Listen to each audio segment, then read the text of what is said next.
Dear student, পড়াশোনা বাংলা চ্যানেলে তোমাদের সকলকে স্বাগত। আবারও চলে এলাম আমরা আইসিডিএস কর্মী বা সহায়িকা পরীক্ষার জন্য যারা প্রিপারেশন করছো তাদের জন্য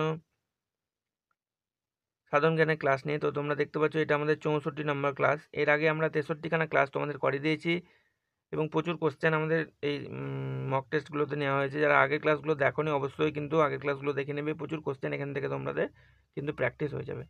তো চলো তোমাদের জন্য দেখো বলে রাখি, 3টে স্টাডি মেটেরিয়ালস আমাদের চ্যানেলে দেখো রয়েছে ইতিমধ্যে। জনস্বাস্থ্য পুষ্টি নারীর অবস্থানের উপরে এই বইটা। সেকেন্ড তোমাদের জিকে মাস্টার বুক, যে কোশ্চেনগুলো আমরা এই ক্লাসে ডিসকাস করছি সেটা এই বইটা থেকে। এবং থার্ড তোমাদের রচনার উপর রয়েছে এই বইটা। এই বইগুলো যারা কিনতে চাইছো বা পারচেস করতে চাইছো, কীভাবে কিনতে হবে ডিটেলস প্রসেসিং আমি তোমাদের বলে দেবো। এই দেওয়া স্ক্রিনে দেওয়া এই হোয়াটসঅ্যাপ নাম্বারে তোমরা যোগাযোগ করতে পারো। কেউ তোমরা কল করবে না, মেসেজ করে রাখবে কীভাবে কিনতে হবে, ডিটেলস প্রসেসিং আমি তোমাদের সেখানেই বলে দেবো। তো চলো আজকে আমরা সময় নষ্ট না করে তোমাদের যে কোশ্চেন আজকের ক্লাসে রয়েছে, যে কোশ্চেনগুলো এক এক করে সেগুলো দেখে নিই। দেখো প্রথম কোশ্চেন আমাদের ক্লাসের আজকে 64 নম্বর ক্লাসের কি রয়েছে।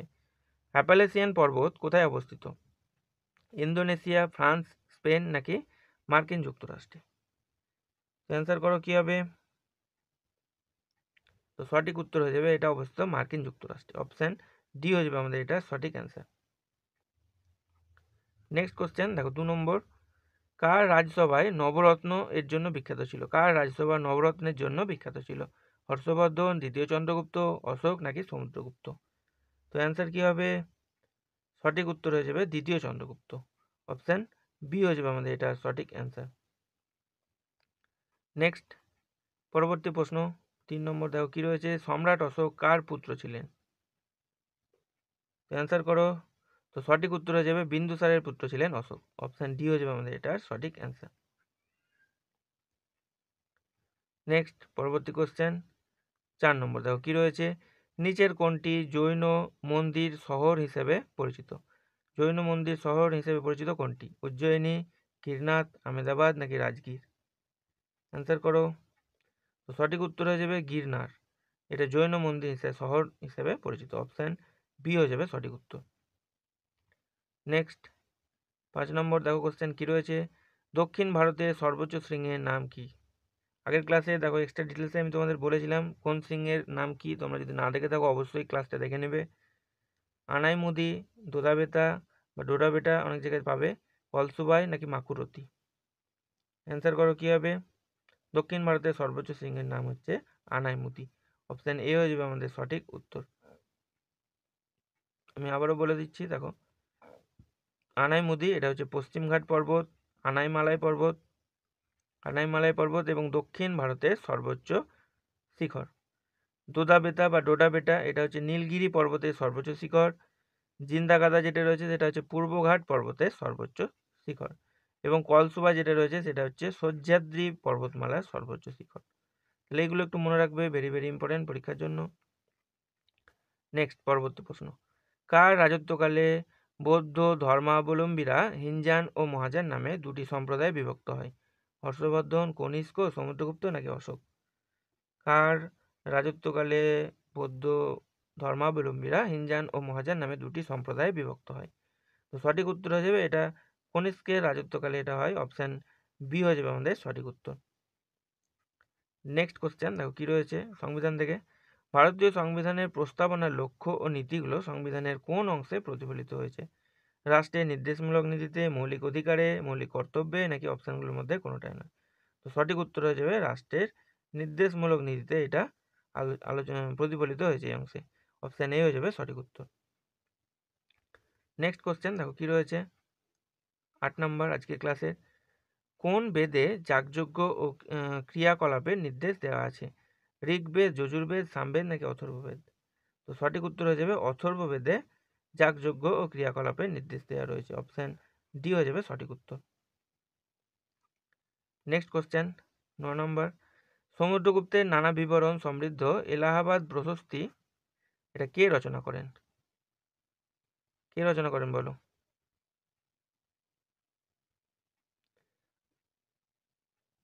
শূদ্রক, হরিসেন, ভবভূতি নাকি বসুবন্ধু?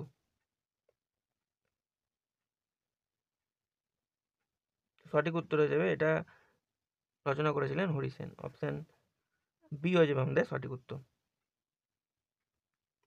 নেক্সট কোশ্চেন দেখো আমাদের 10 নম্বর কোশ্চেন কি রয়েছে, শকাব্দ কবে থেকে শুরু হয়েছিল? 78 খ্রিস্টাব্দে, 74 খ্রিস্টাব্দে, 76 খ্রিস্টাব্দে নাকি 76 খ্রিস্টপূর্বাব্দে? সঠিক উত্তর হয়ে যাবে 78 খ্রিস্টাব্দ থেকে এটা শুরু হয় শকাব্দ। অপশান এ হয়ে যাবে আমাদের সঠিক উত্তর। নেক্সট কোশ্চেন আমরা দেখে নেব আমাদের 11 নম্বর কোশ্চেন। ভারতের দীর্ঘতম হিমবাহ কোনটি? গঙ্গোত্রী, বাতুরা, হিসপার নাকি সিয়াচেন? সঠিক উত্তর হয়ে যাবে সিয়াচেন হচ্ছে ভারতের দীর্ঘতম হিমবাহ। অপশান ডি হয়ে যাবে সঠিক উত্তর। নেক্সট পরবর্তী কোশ্চেন, তার আগে দেখো একটু ডিটেলস পড়ে নেবো। তাহলে সিয়াচেন ভারতের বৃহত্তম হিমবাহ নামে পরিচিত। এটি পূর্ব কারাকোরাম রেঞ্জে অবস্থিত, পূর্ব কারাকোরাম পর্বতশ্রেণীতে এটা অবস্থিত সিয়াচেনটা। এবং পরবর্তী এটা মনে রাখবে যে বিশ্বের বৃহত্তম হিমবাহ হলো আন্টার্কটিকার ল্যাম্বার্ট ফিসার হিমবাহ। এটাও পরীক্ষায় মাঝে মধ্যে আসে, বিশ্বের বৃহত্তম হিমবাহের নাম ল্যাম্বার্ট ফিসার হিমবাহ। নেক্সট দেখো পরবর্তী কোশ্চেন, সংবিধান থেকে আবারও কোশ্চেন 12 নম্বর কি রয়েছে? ভারতীয় সংবিধানের কোন অংশে রাষ্ট্রের নির্দেশমূলক নীতিগুলো সংযুক্ত হয়েছে? অংশ 1, অংশ 2, অংশ 3 নাকি অংশ 4? অ্যান্সার করো কি হবে? তো সঠিক উত্তর হয়ে যাবে অংশ 4 বা পার্ট 4 যেটা রয়েছে সেইখানে 4 নম্বর অংশে সংবিধানের রাষ্ট্রের নির্দেশমূলক নীতিগুলো সংযুক্ত হয়েছে। অপশান ডি হয়ে যাবে সঠিক উত্তর। নেক্সট পরবর্তী কোশ্চেন ইতিহাসের দেখো, ভারতের ইতিহাসে প্রথম সম্রাট হিসেবে কার নাম বিবেচিত হয়? অশোক, কনিষ্ক, পুষ্যমিত্র শুঙ্গ নাকি চন্দ্রগুপ্ত মৌর্য? সঠিক উত্তর কি হয়ে যাবে? সঠিক উত্তর হয়ে যাবে চন্দ্রগুপ্ত মৌর্য। অপশান ডি হয়ে যাবে সঠিক উত্তর। নেক্সট পরবর্তী প্রশ্ন, আর্যদের ব্যবহৃত দুটো মুদ্রার নাম, ভেরি ভেরি ইম্পর্টেন্ট এবং প্রত্যেকে পারা উচিত। বলো কি হবে? নিষ্ক ও মনা, বৃহ ও কারা, ঋক ও তাম্র, কুরুশ ও কল্প। তো আমরা এটা সকলেই জানি, অপশান দেওয়ার দরকারও হবে না। আর্যদের ব্যবহৃত দুটো মুদ্রার নাম হচ্ছে নিষ্ক ও মনা। অপশান এ হয়ে যাবে আমাদের সঠিক উত্তর। নেক্সট কোশ্চেনে আমরা চলে আসবো। নেক্সট আমাদের 15 নম্বর কোশ্চেন আজকের ক্লাসের, কোন মৌলিক অধিকারটি শুধুমাত্র সংখ্যালঘু শ্রেণীর স্বার্থেই প্রদত্ত হয়েছে? সাম্যের অধিকার, ধর্মীয় স্বাধীনতার অধিকার, স্বাধীনতার অধিকার নাকি সংস্কৃতি ও শিক্ষার অধিকার? অ্যান্সার করো কি হবে? তো সঠিক উত্তর হয়ে যাবে আমাদের অপশান ডি, সংস্কৃত ও শিক্ষার অধিকার যেটা রয়েছে সেই অংশে সেই মৌলিক অধিকারটি শুধুমাত্র সংখ্যালঘু শ্রেণীর স্বার্থেই প্রদত্ত হয়েছে। অপশান ডি হয়ে যাবে সঠিক উত্তর। নেক্সট পরবর্তী কোশ্চেন দেখো কি রয়েছে 16 নম্বর, বঙ্গদেশে কৌলিন্য প্রথা কে প্রবর্তন করেছিলেন? ধর্মপাল, বিজয় সেন, বল্লাল সেন নাকি শশাঙ্ক? অ্যান্সার করো কি হবে? তো সঠিক উত্তর হয়ে যাবে বল্লাল সেন। অপশান সি হয়ে যাবে আমাদের সঠিক উত্তর। নেক্সট প্রশ্ন 17 নম্বর, কোন রাজার প্রধানমন্ত্রীর নাম হচ্ছে কৌটিল্য? কোন রাজার প্রধানমন্ত্রীর নাম কৌটিল্য? চন্দ্রগুপ্ত মৌর্য, চন্দ্রগুপ্ত বিক্রমাদিত্য, হর্ষবর্ধন নাকি অশোক? সঠিক উত্তর হয়ে যাবে চন্দ্রগুপ্ত মৌর্য। অপশান এ হয়ে যাবে আমাদের সঠিক উত্তর। নেক্সট পরবর্তী প্রশ্ন 18 নম্বর দেখো কি রয়েছে, পালঘাট গিরিপথ কোন পর্বতমালায় অবস্থিত? পশ্চিমঘাট, পূর্বঘাট, হিমাদ্রি হিমালয় নাকি পীর পাঞ্জাল পর্বতশ্রেণীতে? তো সঠিক উত্তর হয়ে যাবে পশ্চিমঘাট পর্বতশ্রেণীতে পালঘাট গিরিপথ অবস্থিত। অপশান এ হয়ে যাবে আমাদের সঠিক উত্তর। আচ্ছা এখানে আমরা একটু দেখে নেব। দেখো সেনকোটা পাস, থালঘাট, পালঘাট, ভোরঘাট পর্বত গিরিপথ পশ্চিমঘাট পর্বতশ্রেণীতে অবস্থিত। ঠিক আছে, তাহলে সেনকোটা পাস, থালঘাট, পালঘাট, ভোরঘাট এই পর্বত গিরিপথগুলো পশ্চিমঘাট পর্বতশ্রেণীতে অবস্থিত। বানিহাল পাস যেটা রয়েছে সেটা পীরপাঞ্জাল রেঞ্জে, পীরপাঞ্জাল পর্বতশ্রেণী জুড়ে একটি পর্বত গিরিপথ যা জম্মু ও শ্রীনগরকে যুক্ত করেছে। তাহলে এটা পীরপাঞ্জাল শ্রেণীতে অবস্থিত হচ্ছে বানিহাল পাস। মনে রাখবে খারদুংলা গিরিপথ, এটা ভেরি ভেরি ইম্পর্টেন্ট। খারদুংলা গিরিপথ পাসটি জম্মু ও কাশ্মীরের লাদাখ পর্বতশ্রেণীর সাথে সম্পর্কিত, এটাও মনে রাখবে, ভেরি ভেরি ইম্পর্টেন্ট। চলো নেক্সট পরবর্তী প্রশ্ন 19 নম্বর দেখো কি রয়েছে, শ্বেতাম্বর ও দিগম্বর নামে দুটি শাখা কোন ধর্মে বিভক্ত? বৌদ্ধ ধর্ম, জৈন ধর্ম, শৈব ধর্ম নাকি বৈষ্ণব ধর্ম? তো সঠিক উত্তর হয়ে যাবে এটা জৈন ধর্মে বিভক্ত। দুটি শাখা কোন ধর্ম বিভক্ত? জৈন ধর্মে বিভক্ত। অপশান বি হয়ে যাবে সঠিক উত্তর। নেক্সট পরবর্তী প্রশ্ন সংবিধান থেকে আবারও দেখো, কততম সংবিধান সংশোধনের মাধ্যমে ঘোষণা করা হয় যে রাষ্ট্রপতি সংবিধান সংশোধনী বিলে অনুমতি দিতে বাধ্য থাকবেন?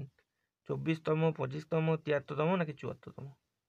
এটা মনে রাখবে 24তম যে সংবিধান সংশোধনী রয়েছে সেই বিলে তোমার 24তম সংবিধান সংশোধনীর মাধ্যমে ঘোষণা করা হয় যে রাষ্ট্রপতি সংবিধান সংশোধনী বিলে অনুমতি দিতে বাধ্য থাকবেন। অপশন এ হয়ে যাবে সঠিক উত্তর। নেক্সট পরবর্তী প্রশ্ন 21 নম্বর, কোন কোন ঐতিহাসিক কাকে দাক্ষিণাত্যের আকবর আখ্যা দিয়ে থাকেন? ফিরোজ শাহ,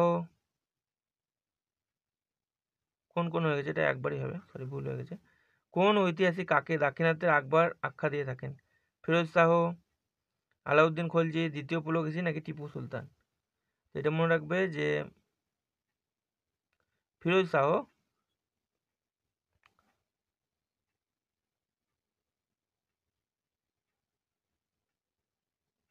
অপশন এ হয়ে যাবে আমাদের সঠিক উত্তর। চলো পরবর্তী কোশ্চেন আমরা চলে আসবো। নেক্সট 22 নম্বর কোশ্চেন, দুরানি বংশের প্রতিষ্ঠাতা কে ছিলেন? তো সঠিক উত্তর কি হয়ে যাবে? সঠিক উত্তর হয়ে যাবে আমাদের, আচ্ছা অপশান দেখে নেবো, ইব্রাহিম লোদি, মুর্শেদ কুলি খান, আহমদ শাহ আবদালি নাকি সেলিম দুরানি? তো অ্যান্সার করো কি হবে, সঠিক উত্তর হয়ে যাবে আহমদ শাহ আবদালি। অপশান সি হয়ে যাবে আমাদের এটার সঠিক অ্যান্সার। নেক্সট পরবর্তী প্রশ্নে আমরা চলে আসবো। পরবর্তী 23 নম্বর কোশ্চেন, জৈনদের মতানুযায়ী জৈন ধর্মের প্রবর্তক কে ছিলেন? পার্শ্বনাথ, মহাবীর, তীর্থঙ্কর নাকি ঋষভদেব? সঠিক উত্তর হয়ে যাবে অপশান ডি ঋষভদেব। নেক্সট পরবর্তী কোশ্চেন 24 নম্বর, ভারতীয় সংবিধানের কোন সংশোধনীটিকে ক্ষুদ্র সংবিধান বলা হয়?